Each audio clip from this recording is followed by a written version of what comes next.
Hello, in this video I'm going to show you how to find recently added contacts on iPhone. So first go to shortcuts and go to the plus sign here and then search action, find contact.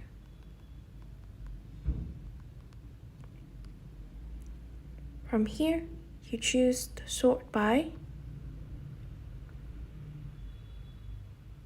last modified date,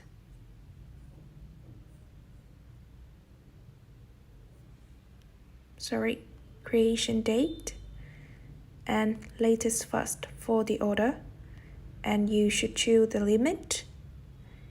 Next, search action again, and you search for show result here, and then we are done.